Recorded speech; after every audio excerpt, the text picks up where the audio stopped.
आदाब, नमस्कार, सत श्री अकाल। मैं दुर्गेश कुमार। आशा करता हूँ आप लोग ठीक होंगे। आप अपना ख्याल रख रहे होंगे, साथ में अपने परिवार का भी ख्याल रख रहे होंगे। तो आज की जो मैं घटना सुनाने जा रहा हूँ, इस घटना को सुनने के बाद किसी का भी कलेजा हिल जाएगा। जिस घर में कत्ल हुआ, उस घर के अंदर जब पुलिस प्रवेश करके गई तो देखा गया कि पिता की लाश किचन में पॉलीथीन से लिपटी हुई पड़ी है, बाकायदे पैक। यानी जिस तरीके से पुलिस किसी बॉडी को हिरासत में लेती है, पैक करने के बाद पोस्टमार्टम के लिए भेजती है, सेम उसी तरीके से पॉलीथीन के अंदर पैक। और एक नन्हा सा मासूम बच्चा जिसकी उम्र महज 8 वर्ष, उस बच्चे की लाश को फ्रिज के अंदर पाया गया। वो भी सेम उसी तरीके से पॉलीथीन के अंदर पैक। ऐसा लग रहा था कि किसी ने इसको इस तरीके से पैक किया है ताकि ये सड़े और घुने ना। मतलब इतना शातिर तरीका और इतने आराम से एक कत्ल किया गया। इतना टाइम था कातिलों के पास कि बॉडी को अच्छे से पॉलीथीन के अंदर पैक करें कत्ल करने के बाद, और वहां से आराम से खाना खा करके, ब्रेकफास्ट करके तब घर से निकला जाए। मतलब इतना टाइम कातिल के पास कब होता है, सोचने की बात है। किसी भी कातिल के पास इतना टाइम आपको देखने को नहीं मिलेगा, किसी भी कातिल के पास इतना टाइम नहीं होगा। लेकिन इसमें ठीक इसी तरीके से हुआ। और जो ये क्राइम किया गया है, ये क्राइम ऐसा लग रहा है कि साउथ इंडियन फिल्म को देख कर किया गया है। साउथ इंडियन फिल्म का सीन और मर्डर करने का तरीका कॉमन है। स्पष्ट है कि शायद ये जो क्राइम किया गया है, ये साउथ इंडियन फिल्म को देख कर किया गया है। दरअसल आज की जो मैं घटना सुनाने जा रहा हूं, ये घटना है मध्य प्रदेश के जबलपुर से लगभग 200 किलोमीटर की दूरी पर स्थित एक इलाका है, जिस इलाके का नाम है पिपरिया। पिपरिया का रहने वाला एक व्यक्ति होता है जिसका नाम होता है राजकुमार विश्वकर्मा। राजकुमार विश्वकर्मा अपनी 16 वर्ष की बेटी और 8 वर्ष के बेटे के साथ जबलपुर में रेलवे कॉलोनी में रहता था। राजकुमार विश्वकर्मा जबलपुर में रेलवे में ऑफिसर की पोस्ट पर तैनात। 15 मार्च 2024 को एक घटना घटी, और घटना घटने के बाद सुबह लगभग 6 बजे के आसपास राजकुमार विश्वकर्मा के भाई की लड़की आरती के पास से एक मैसेज पहुंचता है। वो व्हाट्सएप पर ऑडियो मैसेज होता है।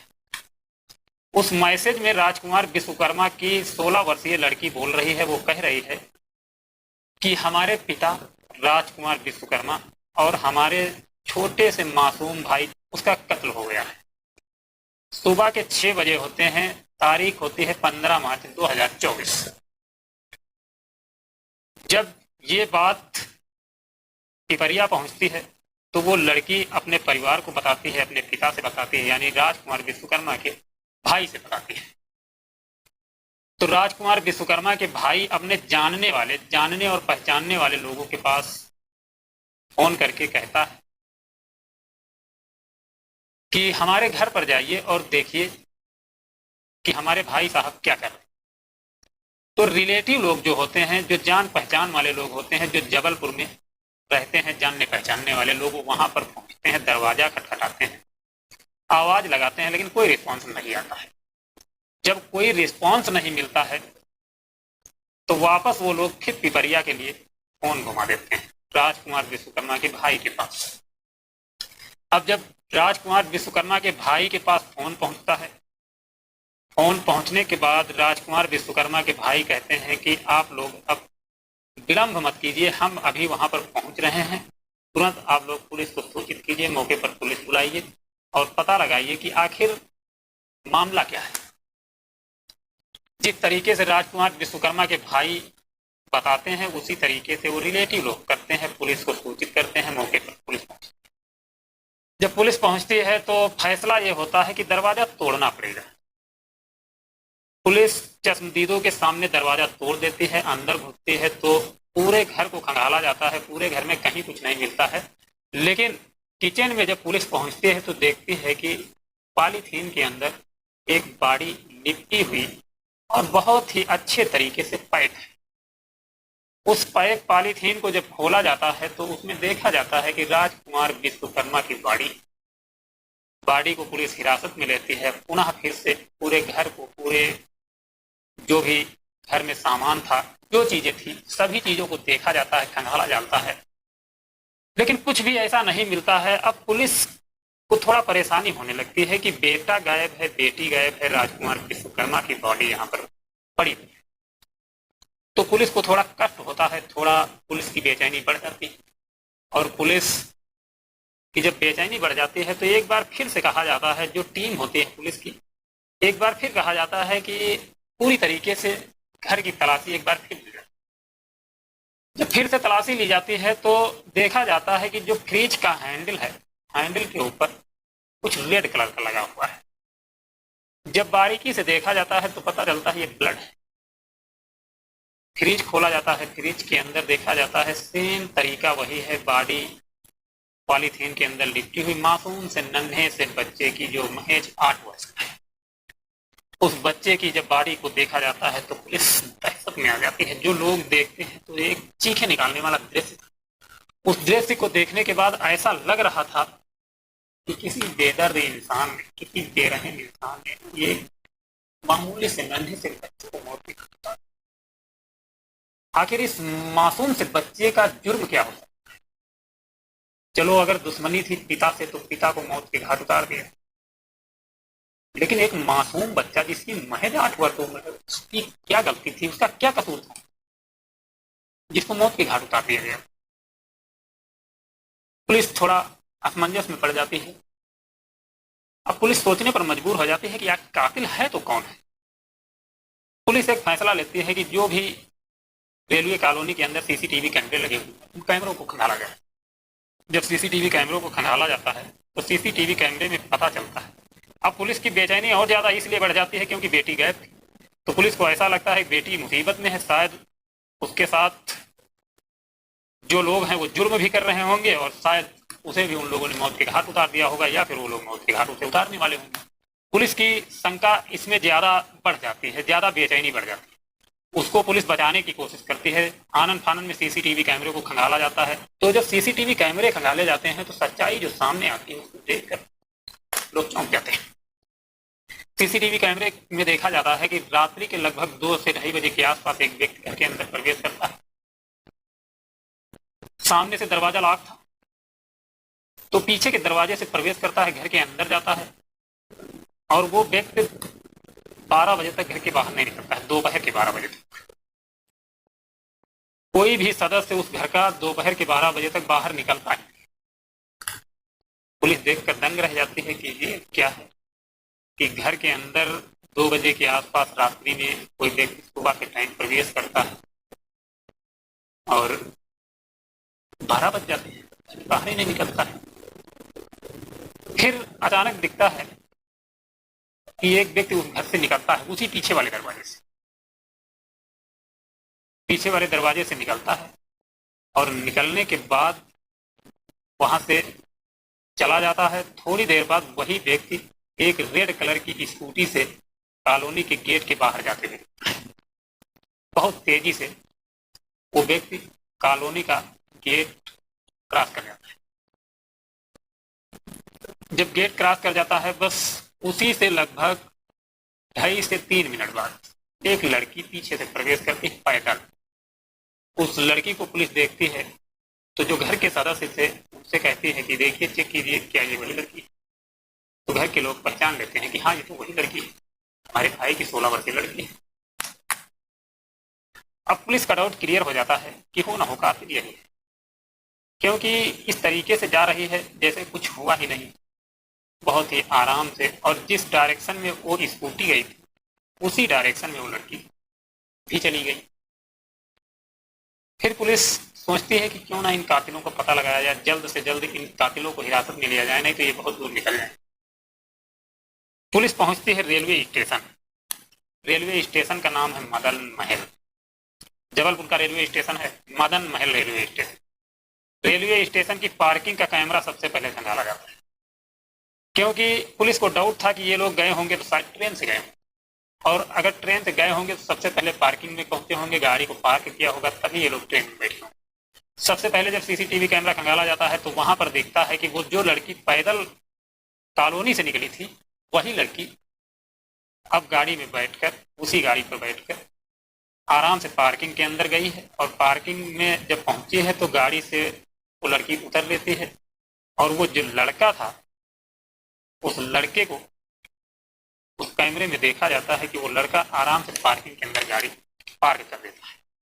जब बहुत ज्यादा छानबीन की गई तो पता चला वो जो लड़का है, उस लड़के का नाम है मुकुल सिंह राजकुमार विश्वकर्मा का पड़ोसी है, उसी कॉलोनी में वो भी रहता है, और उसके पिताजी भी रेलवे में ऑफिसर के पद पर तैनात है।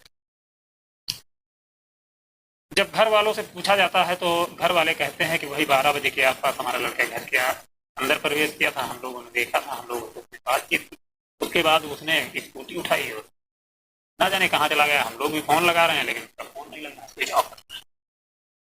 पुलिस का शक गंभीर जाता है। फिर पुलिस सोचती है कि क्यों ना रेलवे स्टेशन का सीसीटीवी कैमरा खंगाला जाए। पुलिस रेलवे स्टेशन पर पहुंचती है, सीसीटीवी कैमरा खंगालने की कोशिश करती है, देखती है तो उसमें पता चलता है, सीसीटीवी कैमरा दिखाता है कि ये दोनों रेलवे स्टेशन पहुंचे तो, लेकिन रेलवे स्टेशन के अंदर घुसने के लगभग 2 से 2.5 मिनट बाद ये लोग फिर जिस रास्ते से आए थे उसी रास्ते से बाहर चले गए। अब पुलिस की मुश्किलें बढ़ गई कि आखिर ये लोग करना क्या चाहते हैं। मतलब रेलवे स्टेशन गए, रेलवे स्टेशन से 2-2.5 मिनट बाद जिस रास्ते से गए उसी रास्ते से फिर बाहर आ गए। अब पुलिस सोचने पर मजबूर हो जाती है। फिर पुलिस सोचती है हो सकता है ये लोग बस से गए हैं, तो रेलवे स्टेशन से लगभग 500 मीटर की दूरी पर bus stop, police bus stop पर पहुंचती है। वहां के सीसीटीवी कैमरे खंगाले जाते हैं। जब वहां के सीसीटीवी कैमरे खंगाले जाते हैं तो पता चलता है कि एक पीले कलर की बस पर बैठकर ये लोग यहाँ से निकल। अब बस का पता लगाया जाता है कि ये जो पीले कलर की बस थी, ये बस जाती कहाँ है। तो जब पता लगाया जाता है तो पता चलता है कि ये बस जबलपुर से कटनी के लिए जाती है। अब फिर पुलिस असमंजस में पड़ जाती है कि ये लोग कटनी गए हैं, जबलपुर से कटनी की दूरी है 90 किलोमीटर। बस कंडक्टर को बुलाया जाता है और बस ड्राइवर को बुलाया जाता है, पता किया जाता है कि आखिर ये लोग कहाँ उतरे थे। तो बस कंडक्टर और बस ड्राइवर जो बात बताता है, उस बात को सुनने के बाद पुलिस की मुसीबत और बढ़ जाती है। तो पता चलता है कि इन लोगों ने टिकट तो लिया था कटनी का, लेकिन ये लोग कटनी न जाकर के आधार ताल में उतर गए। इन लोगों ने बताया कि हमें कुछ मेडिसिन लेनी है, इस वजह से हम दूसरी बस से चले जाएंगे। तो इन लोगों ने बस से नीचे उतर लिया और बस कटनी के लिए सीधे निकल गए। अब आधार ताल पुलिस पहुंचती है, वहां के बस स्टॉप पर जाती है, सीसीटीवी कैमरे खंगालती है, वहां जांच पड़ताल करती है, पूछताछ करती है। तो पता चलता है इन लोगों ने आधार ताल से कटनी के लिए टिकट लिया था और बस पर बैठकर निकल गए। अब उस बस से, जिस बस से ये लोग आधार ताल से बैठे थे, उस बस के कंडक्टर और ड्राइवर को बुलाया जाता है, उससे पता किया जाता है क्या आप लोगों ने इन लोगों को देखा था। तो वो लोग बताते हैं कि हाँ, हम लोगों ने देखा था। तो पूछा जाता है कि आखिर आप लोग ये बता सकते हैं कि ये लोग गए कहाँ, कटनी में किस जगह पर उतरे थे। तो बस ड्राइवर और कंडक्टर बताता है कि ये लोग कटनी गए ही नहीं, टिकट तो इन लोगों ने कटनी का लिया था, लेकिन ये लोग सिहोरा में उतर गए थे। अब पुलिस की मुसीबत बढ़ जाती है कि आखिर कटनी के लिए ये लोग गए, कटनी नहीं पहुंचे, कटनी ना जाकर के सिहोरा में उतरे। पुलिस सिहोरा पहुंचती है, वहां पूछताछ की जाती है, तो वहां पता चलता है कि ये लोग बैठ करके कटनी गए। कटनी पुलिस पहुंचती है, कटनी के बाद कुछ भी पता नहीं चलता है। लगभग 6 से 7 दिन गुजर जाते हैं। 6 से 7 दिन बाद पता चलता है कि ये लोग पूड़े में हैं। पुलिस की टीम पूड़े पहुंचती है। जब पूड़े में छानबीन की जाती है तो लोकेशन के जरिए पता चलता है कि ये लोग एक रेस्टोरेंट में गए थे। जब पुलिस रेस्टोरेंट में पहुंचती है तब पता चलता है कि रेस्टोरेंट में इन लोगों ने खाना खाया और जो इन्होंने पैसा दिया है वो डेबिट कार्ड के जरिए, यानी कि पे किया है, और वो डेबिट कार्ड जो था वो राजकुमार विश्वकर्मा का था। पुलिस की मुसीबत बढ़ जाती है। अब सेम वही साउथ फिल्म वाला डायरेक्शन उस साउथ फिल्म में जो दिखाया जाता है, पता चलता है पुलिस जब बहुत ज्यादा छानबीन करती है तो पता चलता है कि ये लड़का जो था मुकुल सिंह ने एक साउथ फिल्म को लगभग 10 से 12 बार देखा था, और इन्हीं दिनों में कत्ल करने के 3 से 4 दिन पहले। तो जब पुलिस उसके विषय में ज्यादा जानकारी जुटाती है तो पता चलता है कि वो जो फिल्म बार बार देख रहा था, जो मर्डर करने का तरीका था वो, और साउथ फिल्म का जो कत्ल करने का तरीका कॉमन सेम, ठीक उसी तरीके से इन्होंने इस क्राइम को अंजाम तक पहुंचाया है।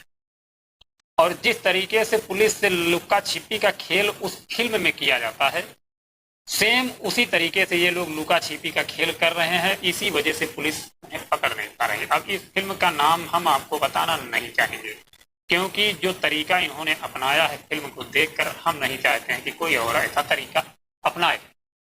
पूरे के बाद पता चलता है कि ये लोग विशाखापत्तनम गए थे। विशाखापत्तनम पुलिस की टीम पहुंचती है, लेकिन वहां भी ज्यादा टाइम तक नहीं रुके। जो लोकेशन पुलिस को मिला उस लोकेशन पर सिर्फ 5 घंटे रुके। उसके बाद फिर नहीं इन लोगों का पता चला, और पुलिस का कहना है कि ये जो सातिर लोग हैं जिन्होंने कत्ल किया है, इन लोगों ने कत्ल करने का तरीका फिल्म से सीखा है, और ये लोग भीड़ भाड़ का इलाका अपनाते हैं। उसी भीड़ का फायदा उठा करके ये लोग निकल लेते हैं। पुलिस की नजरों से ये बच रहे हैं, लेकिन पुलिस का कहना है ये लुका छिपी ज्यादा दिनों तक चलने वाली नहीं है। बहुत जल्द इन लोगों को हिरासत में लिया जाएगा और जेल भेज दिया जाएगा। मैं आपको बता दूं, इन्होंने जो कत्ल किया था, सीसीटीवी के कैमरे में जो रिकॉर्ड हुआ उसमें दिखाया गया कि जिस तरीके से उस साउथ फिल्म में गैस कटर का इस्तेमाल किया जाता है दरवाजा तोड़ने के लिए, ग्रिल तोड़ने के लिए, सेम वही तरीका है। बहुत ज्यादा जब पुलिस ने खंगालने की कोशिश की तो मैं आपको लेकर के चलूंगा सितंबर 2023 की तरफ। सितंबर 2023 में राजकुमार विश्वकर्मा ने किसी लड़के के खिलाफ एक एफआईआर दर्ज करवाई थी पुलिस स्टेशन में जाकर। राजकुमार विश्वकर्मा को पता चल गया था कि ये लड़का और हमारी लड़की बहुत गलत हैं, ये लोग मोहब्बत करते हैं, और राजकुमार विश्वकर्मा को ये चीज मंजूर है।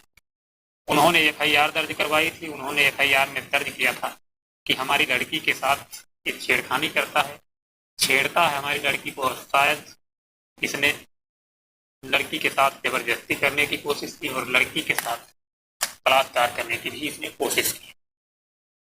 जिस टाइम ये एफआईआर दर्ज करवाते हैं, इस लड़के को पुलिस हिरासत में लेती है। हिरासत में लेने के बाद इस लड़के को जेल भेजने के बाद जैसा कि कानून अपनी पूरी प्रक्रिया करता है, दोनों लोगों को पेश किया जाता है। हालांकि वो लड़का तो जेल में था ही, उस लड़के को कोर्ट में पेश किया जाता है और इस लड़की को भी कोर्ट में पेश किया जाता है। राजकुमार विश्वकर्मा ने भली भांति इस लड़की को समझाया था कि उस लड़के के खिलाफ ही गवाही देना है ताकि वो जेल से बाहर ना निकले, लेकिन ये लड़की नहीं मानती है। कोर्ट में पहुंचने के बाद अपने पिता के खिलाफ गवाही देती है, कहती है कि ये सब गलत है, हमारे पिताजी इस लड़के को फंसाने के लिए इस तरीके की बहानेबाजी मार रहे हैं ताकि ये लड़का जेल से बाहर ना निकले। इस लड़के से जलते हैं। कोर्ट ने उसे बेगुनाह साबित किया था और 1 महीने के अंदर ही वो लड़का जेल से बाहर आ गया था, और शायद इसी के चलते ये क्राइम हुआ है। वो लड़का जब बाहर आता है तभी इस लड़की को राजकुमार विश्वकर्मा अपने भाई के पास भेज देते हैं, वहां से दूर कर देते हैं कि जब ये लड़की यहाँ रहेगी ही नहीं तो इस तरीके की कोई घटना नहीं होगी, और ये जो प्यार मोहब्बत का भूत इनके सर पर सवार ये भी उतर गया। लेकिन वो लड़की हाई स्कूल में थी, तो उसकी जब परीक्षा आई तो राजकुमार विश्वकर्मा को अपने घर लाना पड़ा। अब उन्होंने ये प्लान किया था कि 17 मार्च 2024 को परीक्षा के बाद इस लड़की को हम वहीं पर फिर, इस लड़की को ये चीज मंजूर नहीं थी। ये लड़की उस लड़के के साथ रहना पसंद करती थी,